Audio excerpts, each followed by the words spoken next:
Well, hey there. I've had several people reach out to me recently to ask me what I'm doing next in my wellness journey. For those of you that I haven't had the pleasure to meet, and maybe this is the first time you've seen my video, maybe someone shared it with you, I was diagnosed with the big C, and more specifically, invasive lobular carcinoma in May of 2022. I actually had a suspicion something was going on in June of 2021. I routinely went for thermographic imaging. It's another type of diagnostic tool, not paid for by insurance, but it basically looks at your body temperatures. It takes pictures, kind of like if you've ever seen the night vision glasses, that's what it does. And it showed me that I had a temperature variation in my left breast and to seek a mammogram for further diagnostic. And so I took the color pictures and the report in to the radiologist when they were doing the mammogram, and they looked and they did the analyze the results, and they said, no, you've just got dense breasts. What you're showing us has been around since, way back 2004 in a prior mammogram. And on the right side, what they were looking at had been around since 2010. So they said, you just have dense breast, come back next year. So the next year I came back, and it was in June 2022. And this time it was a different radiologist, and he said, Susan, I see what you're talking about. I don't know what it is. It's soft, it's squishy, but see a specialist just for peace of mind. And when he said soft and squishy, I thought, oh my gosh, I had a lipoma on my back about shoulder blade high, 10 years earlier. And it was the size of a good sized softball when they took it off. And I said, oh, this is a lipoma. I just know. Looked it up online. Yes, that's a good possibility. So when I went in to see the specialist, I told him what I thought it was. I said, I'm 99% sure this is what it is. He said, could be. I don't know what it is. It's not the traditional hard lump people feel whenever they have the typical breast cancer. So anyway, he did the biopsy and called me about 4 days later, and he said, I'm so glad you didn't say 100% sure, because it was invasive lobular carcinoma. I went in for an MRI shortly thereafter that, and it was a substantial size because it had been growing a very long time. Fortunately, this is very slow growing, so that's the good news and sometimes the bad news. The bad news is that you can't feel it. It feels like the difference between a marshmallow and maybe Jell-O.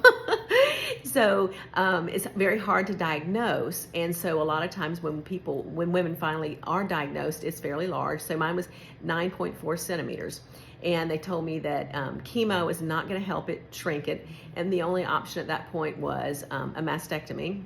And so I said, well, if this is so slow growing, and if I've had all this time, how about I do some alternative treatments that I know in my line of work? I've been an alternative health care specialist and preaching prevention for over 23 years.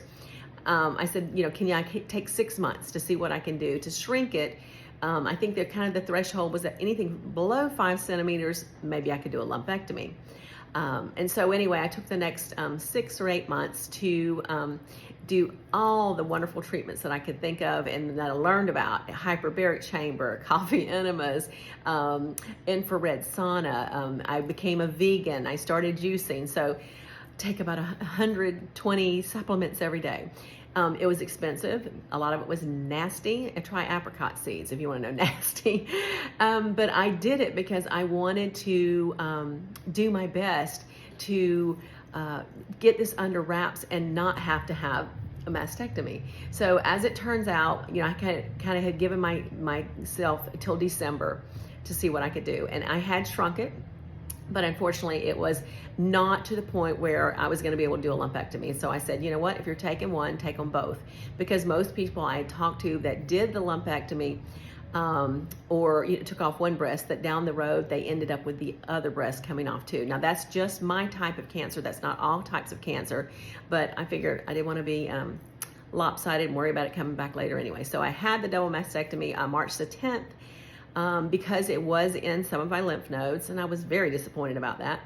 I did opt to go ahead and do radiation, and I finished 29 rounds of radiation in July, and I was very blessed, and I think it's because of all the anti-inflammatory things, all the alternative medicine things I've done.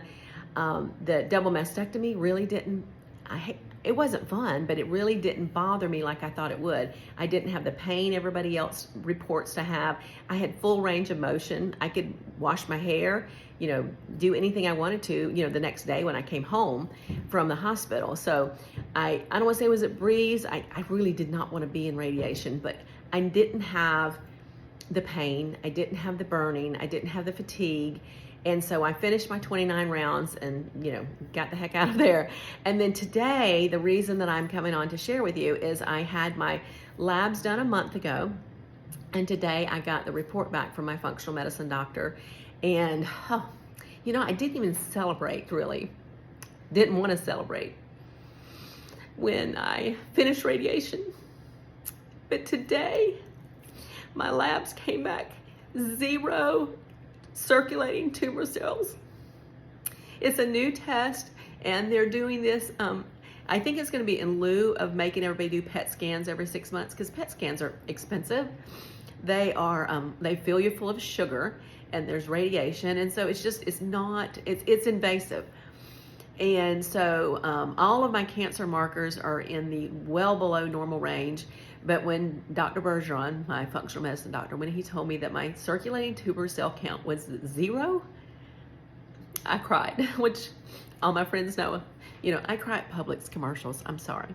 But anyway, I just want to tell you that's where I am. He said, keep doing what I'm doing, keep up with my juicing, my supplements. I can let go on those twice a week coffee enemas. Yay. And I am going to be, taking a lot less of the supplements and doing less of things, because really I'm now in maintenance mode. But I just want to share with y'all that if you do get that diagnosis, don't give up. Change your diet, get rid of the sugar, get rid of the carbs, get rid of the things that are not serving you to beat this. Now, I'm not telling everybody to do alternative treatments alone. I'm just saying that, you might want to look at some alternative treatments along with traditional medicine, because I did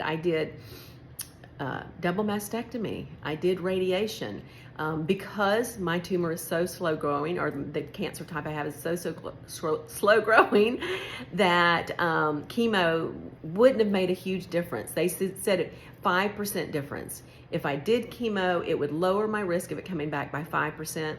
And I'm sorry, after watching my sister go through chemo and then pass anyway, I wasn't going to do that for a 5% difference. Now, if they said 50%, yeah. I mean, they told me radiation. If I didn't do radiation, my chances of coming back was 50-50. With it, it's 7%. So I said, okay, you take care of the radiation part, and I'll take care of the rest of my body, making sure it doesn't come back. With things like modified citrus pectin, I do that twice a day. Actually, that tastes good. It tastes like oranges. I take 2 capsules a day of something called berberine.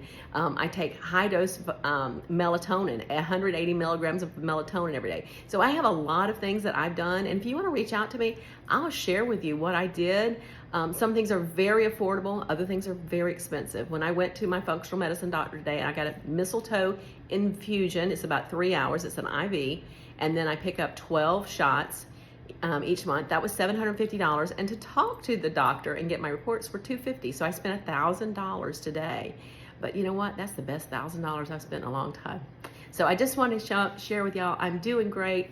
I'm moving forward with my life. I went back to work 3 weeks ago. So if anyone is interested in health and wellness products, or what I do to help other people, go to my website. It's wellnessnetwork.biz, and you can learn more about me. And I'll actually go ahead and put my protocol in there on my website. I'll just put my story. Yeah, just look for my story on my website. And then that way, if you have a loved one that has any type of the big C, I don't even like to say that word, the big C, I've got some pearls of wisdom for you. The key things are: get rid of the sugar, keep your body alkaline, and keep moving. Bye, everyone.